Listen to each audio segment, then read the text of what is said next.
दोस्तों, आज की इस वीडियो में हम आपको 2025 में पड़ने वाली वट सावित्री पूजा के बारे में संपूर्ण जानकारी देने जा रहे हैं।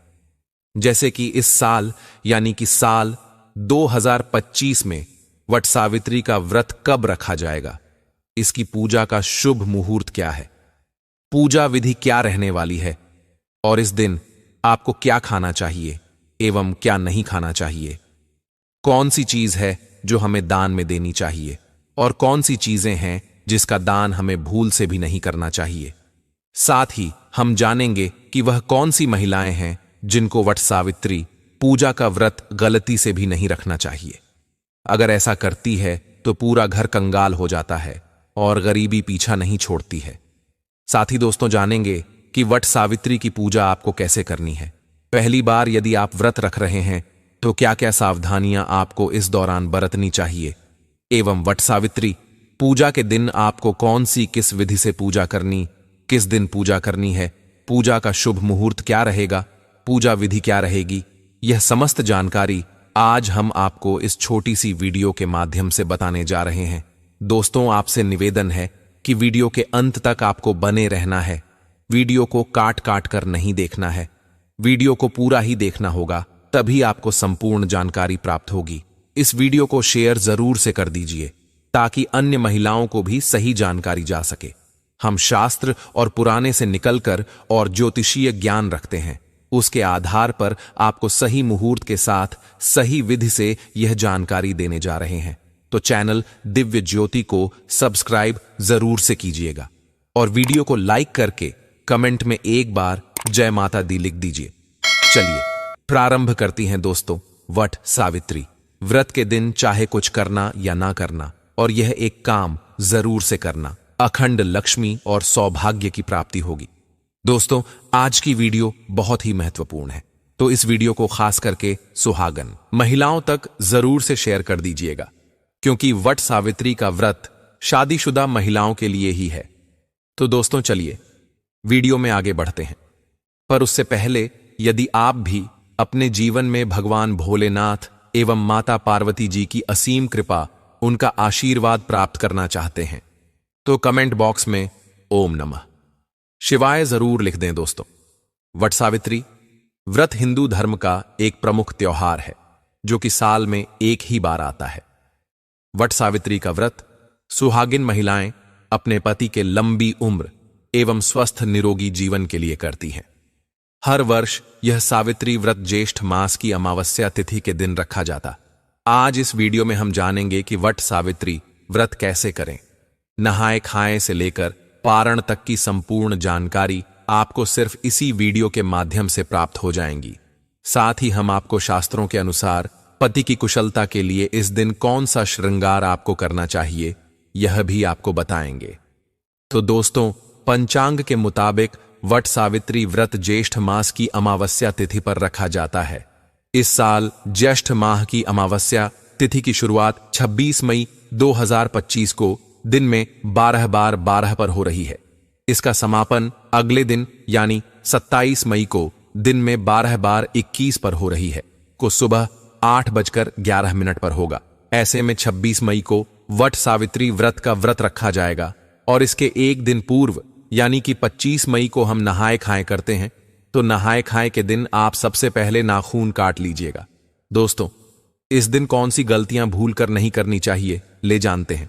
बट सावित्री के व्रत में ऐसी कौन सी एक चीज है जिसे सावित्री माता को नहीं चढ़ाना चाहिए तथा पूजा में इन चीजों को शामिल नहीं करना चाहिए, नहीं तो आपका व्रत टूट जाएगा और आपको पाप लग जाएगा। दोस्तों, यह व्रत महाराष्ट्र, यूपी, बिहार और झारखंड में इस पर्व की अहमियत बहुत ज्यादा है।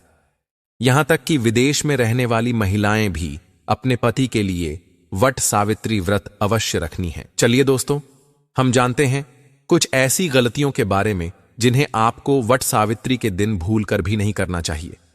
वट सावित्री व्रत में काले और सफेद रंग के कपड़े बिल्कुल भी ना पहने, क्योंकि काला रंग अशुभता का प्रतीक होता है, वही सफेद रंग विधवा या शोक का प्रतीक होता है। इसलिए कम से कम वट सावित्री की पूजा के दौरान आप इन कपड़ों को ना पहने। लेकिन यदि आप किसी ऐसे पैसे में हैं जैसे कि डॉक्टर या वकील है, तो आप पूजा करने के बाद सफेद या काले कलर के कपड़े पहन सकते हैं। उसमें कोई भी दिक्कत नहीं है, लेकिन कोशिश करें कि पूजा के वक्त लाल, गुलाबी, कत्थी, बैंगनी इन सभी रंगों के कपड़े आप पहने। ऐसा करने से माता आपसे अति प्रसन्न होगी और आपको अखंड सौभाग्यवती की प्राप्ति होगी। दोस्तों, इस समय जितना ज्यादा हो सके श्रृंगार आदि का दान करें। इससे आपके पति पर कभी कोई कष्ट नहीं आएंगे। माता सावित्री प्रसन्न होती है, लेकिन याद रहे, खुद का मेकअप दान ना करें, बाहर से खरीद कर ही दान करें। इससे आपके जीवन में कभी भी धन की कमी नहीं होगी। वहीं शास्त्रों के अनुसार माना जाता है कि वट सावित्री के व्रत में व्रतधारी को नमक का सेवन नहीं करना चाहिए, एवं घर में किसी भी व्यक्ति को मांस मदिरा का सेवन नहीं करना चाहिए, एवं इस दिन पति को आपस में दूरी बनाकर रखनी चाहिए, एवं कठोर ब्रह्मचर्य का पालन करना चाहिए, क्योंकि इस दिन संबंध बनाने से न सिर्फ व्रत खंडित होता है, बल्कि पति पर संकट भी आ सकता है। इसलिए आप इस बात का विशेष रूप से ध्यान रखें। इसके अलावा वट सावित्री के दिन सुहागिन महिलाओं को दिन के वक्त नहीं सोना चाहिए, क्योंकि शास्त्रों में ऐसा बताया गया है कि किसी भी व्रत को करने के बाद दिन के समय सोने से वह व्रत खंडित हो जाता है। इसलिए आप दिन के वक्त बिल्कुल भी न सोएं। साथ ही वट सावित्री के दिन आप सुबह सूर्योदय से पहले उठ जाएं एवं नित्य कर्मों से निवृत्त होने के बाद भगवान श्री सूर्यनारायण को एक लोटे जल में लाल पुष्प और रो डालकर जरूर अर्पित कर दें। इससे आपको भगवान श्री सूर्यनारायण जी की विशेष कृपा प्राप्त होगी। वहीं दोस्तों, अगली गलती जो आजकल की नवविवाहित महिलाएं करती हैं, वह है मांग में काम सिंदूर लगाना। हमारे हिंदू धार्मिक ग्रंथों में सिंदूर को पति की लंबी आयु का प्रतीक माना जाता है। ऐसा कहा जाता है, जिस भी महिला की मांग में सिंदूर पूरी तरीके से भरा हुआ होता है, थोड़ा लंबा होता है, उस महिला का पति दीर्घायु होता है। लेकिन आजकल की महिलाएं फैशन के चलते मांग में बस थोड़ा सा सिंदूर लगाती हैं। लेकिन आपको कम से कम वट सावित्री वाले दिन नाक से होकर पूरी मांग में सिंदूर लगा लेना है। शास्त्रों में वट सावित्री व्रत को अत्यंत शुभ और फलदायी व्रत माना गया है। यह व्रत सुहागिन महिलाओं द्वारा अपने पति की लंबी आयु, सुख और समृद्धि की कामना के लिए किया जाता है।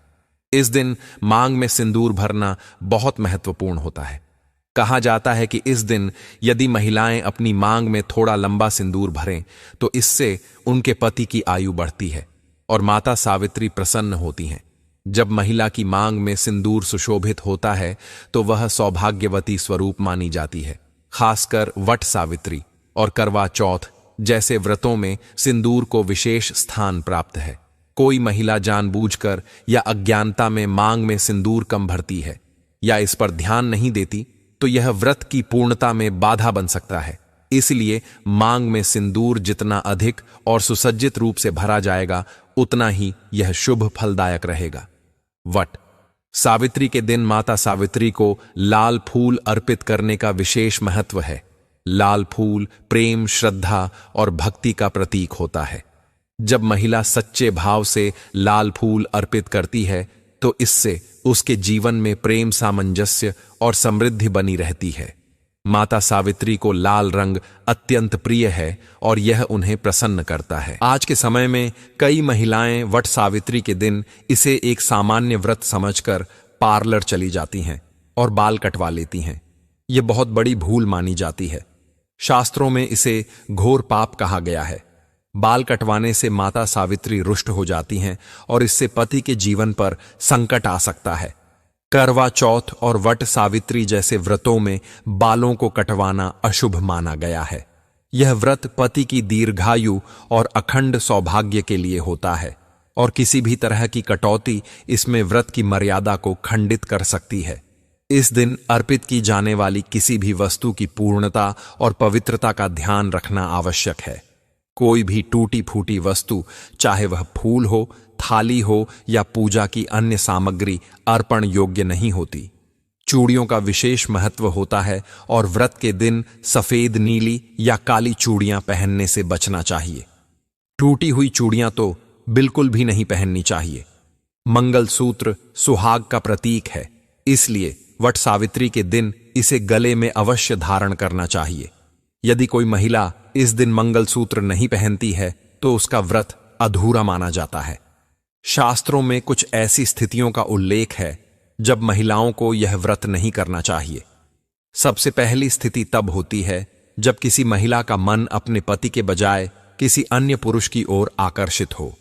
यदि मन और विचार शुद्ध नहीं है तो व्रत की संकल्पना ही व्यर्थ हो जाती है।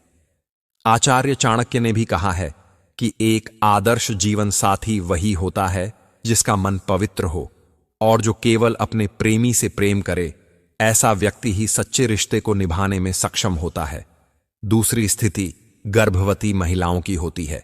हालांकि शास्त्र गर्भवती महिला को व्रत करने से मना नहीं करते, लेकिन यदि महिला कमजोर हो या उसकी तबीयत ठीक ना हो तो यह व्रत उसके और गर्भस्थ शिशु के लिए हानिकारक हो सकता है।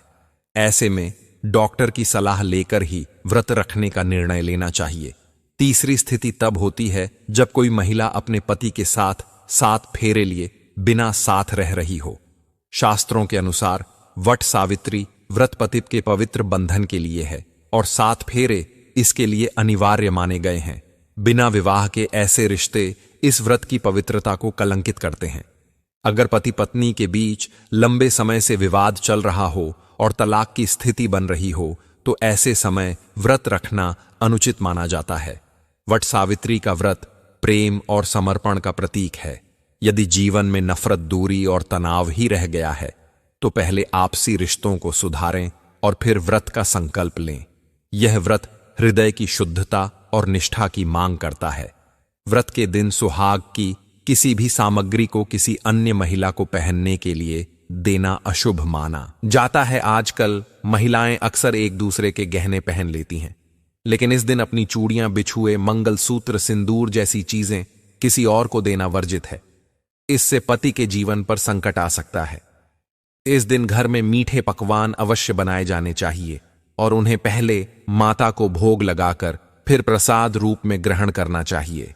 यह परंपरा न केवल धार्मिक आस्था का प्रतीक है बल्कि घर में सकारात्मक ऊर्जा और सुख समृद्धि का प्रवेश भी कराती है। व्रत के दौरान ब्रह्मचर्य का पालन करें, सात्विक भोजन करें और फलाहार करें। भूलकर भी प्याज, लहसुन या तामसिक भोजन का सेवन न करें, क्योंकि यह व्रत की पवित्रता को खंडित करता है। यदि आपने इस व्रत को सही विधि से किया, नियमों का पालन किया और माता सावित्री की सच्चे मन से पूजा की तो निश्चित रूप से माता का आशीर्वाद आपके पति और परिवार पर बना रहेगा। यह व्रत केवल पूजा पाठ नहीं बल्कि एक सच्चे रिश्ते की परीक्षा है। यदि आपको यह जानकारी उपयोगी लगी हो तो इसे दूसरों के साथ अवश्य साझा करें ताकि हर महिला इस व्रत को पूरी श्रद्धा और विधि से कर सके और उसे अखंड सौभाग्य का वरदान प्राप्त हो सके। इस दिन हमें शुद्ध सात्विक भोजन करना चाहिए, यानी लहसुन, प्याज, बैंगन, मसूर की दाल के बिना आपको इस दिन भोजन ग्रहण करना चाहिए, क्योंकि यह सभी चीजें तामसिक प्रवृत्ति की होती हैं, जिस वजह से वट सावित्री के व्रत में इन्हें खाना निषेध माना जाता है। साथ ही आप इसी दिन अपने दोनों हाथों में मेहंदी जरूर लगा लें, क्योंकि देखिए दोस्तों, मेहंदी और महावर सुहागिन स्त्रियों की शान होती है। इसलिए आप इस दिन यदि कोई विशेष प्रकार के साजो श्रृंगार नहीं कर पाते हैं तो आप कम से कम मेहंदी और महावर जरूर लगा लें।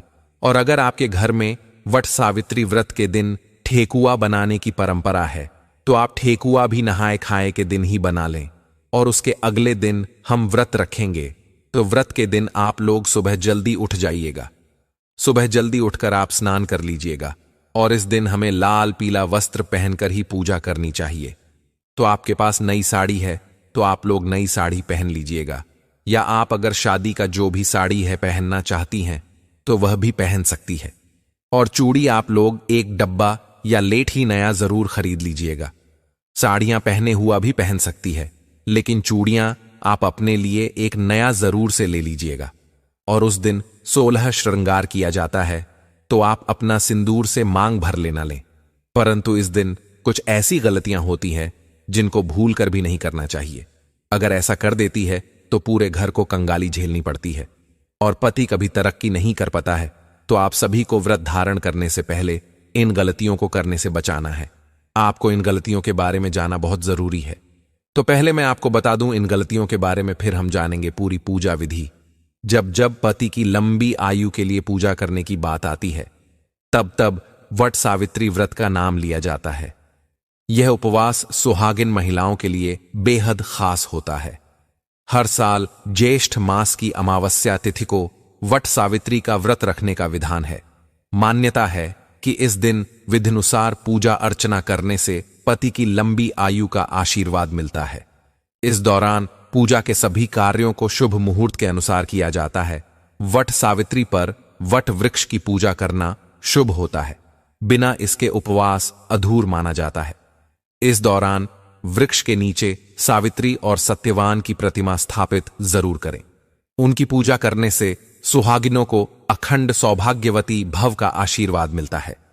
पुराणों के अनुसार वट वृक्ष के मूल में ब्रह्मा, मध्य में विष्णु व अग्रभाग में शिव का वास माना गया है। इसलिए व्रत रखने वाली महिलाओं को इन सभी देवताओं का आशीर्वाद प्राप्त होता है। इस दौरान भूलकर भी कुछ कार्यों को करने से बचना चाहिए, अन्यथा अशुभ परिणाम मिल सकते हैं और वैवाहिक जीवन में समस्या उत्पन्न हो सकती है।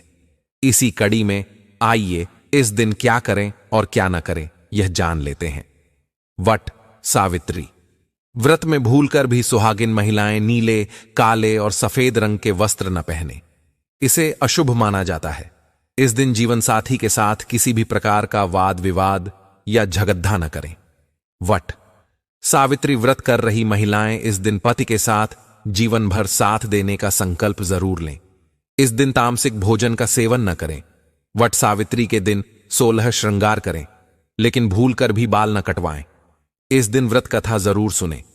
इस दौरान कथा के बीच से उठकर नहीं जाना चाहिए, इससे आपकी पूजा अधूरी रह सकती है। इस दौरान परिक्रमा करते हुए अपना पैर दूसरों को न लगने दें, इससे पूजा खंडित हो सकती है। दोस्तों, वट वृक्ष की पूजा करते समय एक खास मंत्र का जाप किया जाता है। उसे आप कहीं कॉफी पर लेकर नोट कर लें। मैं पहले ही बता देता हूं, फिर बाद में बताऊंगा।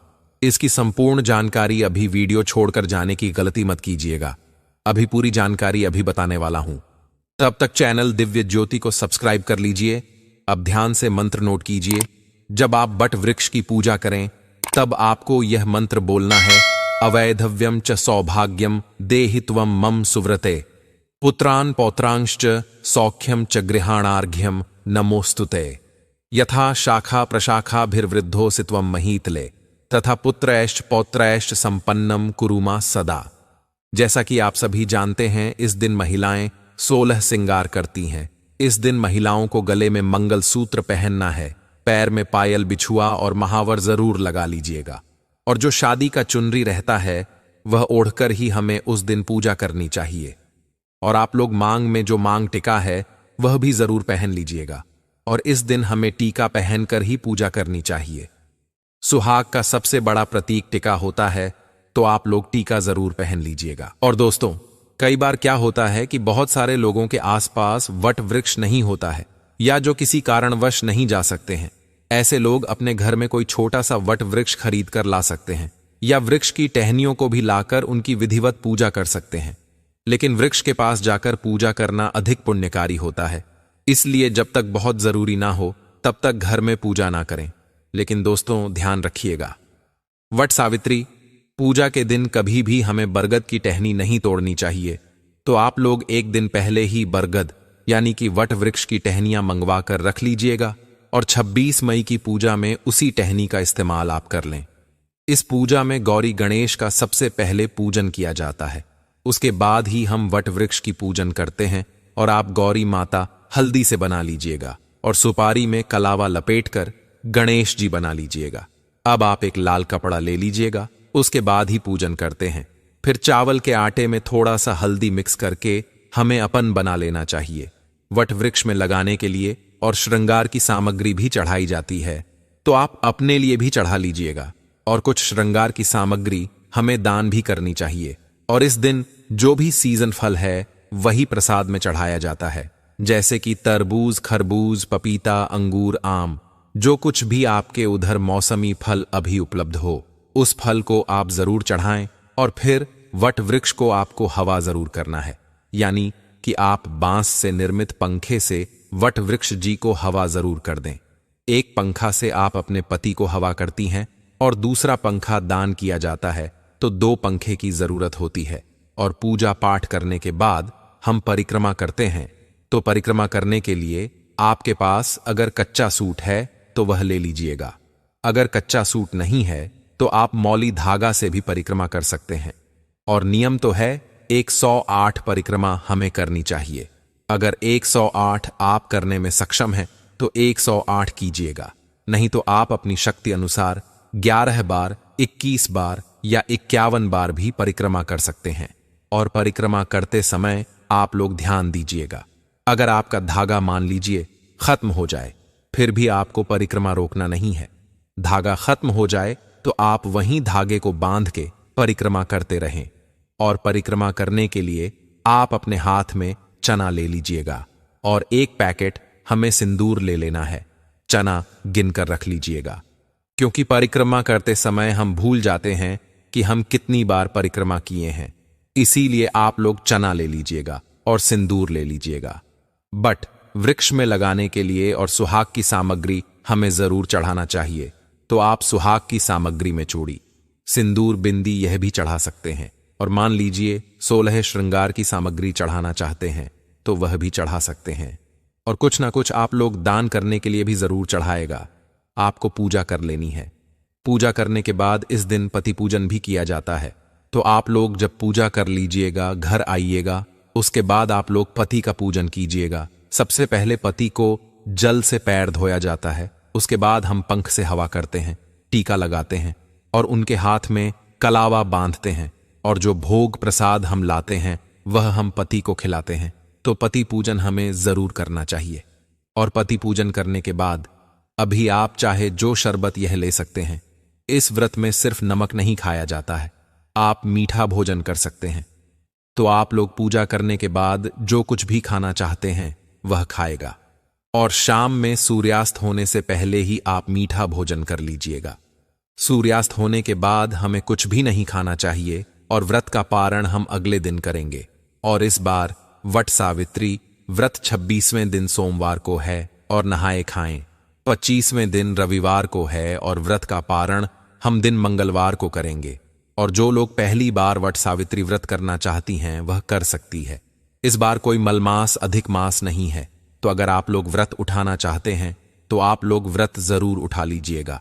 और पूजा करने के बाद वहां पर जितनी भी सुहागन महिलाएं हैं उनके मांग में हमें सिंदूर लगा देना चाहिए और आप लोग प्रसाद जरूर दीजिएगा। दोस्तों, आप साधारण तरीके से भी पूजा कर सकते हैं। इस दिन पूजा के लिए आपको सबसे पहले पूजा के दिन टोकरी में रेत भरकर ब्रह्मा की मूर्ति स्थापित करें तथा वहां परसों में सावित्री की मूर्ति स्थापित करनी चाहिए। दूसरी टोकरी में सत्यवान सावित्री की मूर्ति स्थापित करें। दोनों टोकरियों को वट वृक्ष के नीचे रखें। सबसे पहले ब्रह्मा सावित्री की पूजा करें, फिर सत्यवान और सावित्री की पूजा करें। इसके बाद वट वृक्ष को पानी, दिन, जल, फूल, मूली, होली, कच्चा दूध, चना, गुड़ तथा धूप दीप से पूजा करें। जल चढ़कर वृक्ष के चारों ओर कच्चा धागा लपेटकर 3 बार परिक्रमा करें। बट के पत्तों की माला पहनकर कथा का श्रवण करें। पूजन सामग्री में प्रयोग की जाने वाली वस्तुएं ध्यान से जाने दोस्तों। सावित्री, सत्यवान की मूर्तियां, बस का पंखा, लाल कलाव, धूप भी, फल पुष्प, होली, सुहाग का सामान, पूर्णियां, बरगद का फल, जल से भरा कलश। शास्त्रों के अनुसार बरगद के वृक्ष के तने में भगवान विष्णु, जड़ों में ब्रह्मा और शाखों में भगवान शिव का वास है। इस वृक्ष में कई सारी शाखाएं नीचे की ओर रहती हैं, जिन्हें देवी सावित्री का रूप माना जाता है। इसलिए मानता है कि इस वृक्ष की पूजा करने से भगवान का आशीर्वाद प्राप्त होता है और मनोकामनाएं पूरी होती हैं। संतान प्राप्ति के लिए इस वृक्ष की पूजा करना लाभकारी माना जाता है। मानता है कि ज्येष्ठ मास की अमावस्या तिथि के दिन वट वृक्ष की छांव में देवी सावित्री ने अपने पति की पूर्ण जीवित किया था। वृक्ष की पूजा की जाने लगी।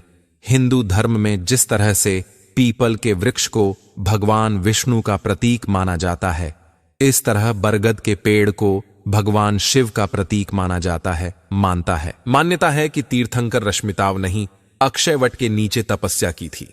इस स्थान को प्रयाग में रक्तदेव तपस्थली नाम से भी जाना जाता है। धार्मिक ग्रंथों के अनुसार वट सावित्री व्रत और शनि जयंती के अवसर पर इस साल 2.5 किलो काले चने का दान करें।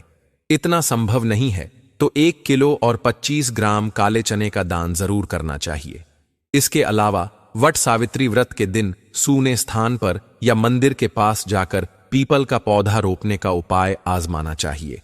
ऐसा करने वाले मनुष्य को कर्म फलदाता शनि की कृपा प्राप्त होगी। वट सावित्री के दिन ही शनि जयंती भी है। इसके चलते पुरुषों को इस दिन पीपल के पेड़ की कम से कम 108 बार परिक्रमा करनी चाहिए। इससे शनि की कृपा प्राप्त होगी। वहीं महिलाएं 108 बार बरगद के पेड़ की परिक्रमा करें। इसके साथ लाल कच्चा सूत लपेटे। ऐसा करने से सौभाग्य में वृद्धि होती है। धार्मिक ग्रंथों के अनुसार वट सावित्री व्रत के दिन महिलाओं को वट वृक्ष की जड़ में दूध अर्पित करना चाहिए और आशीर्वाद के रूप में वट वृक्ष के पत्ते को अपने सिर पर लगाएं। इससे सौभाग्य में वृद्धि होगी। धन समृद्धि के लिए वट सावित्री व्रत के दिन किसी भूखे और गरीब व्यक्ति को भोजन कराना चाहिए। इसके लिए उसे बेल के वृक्ष के नीचे बैठाएं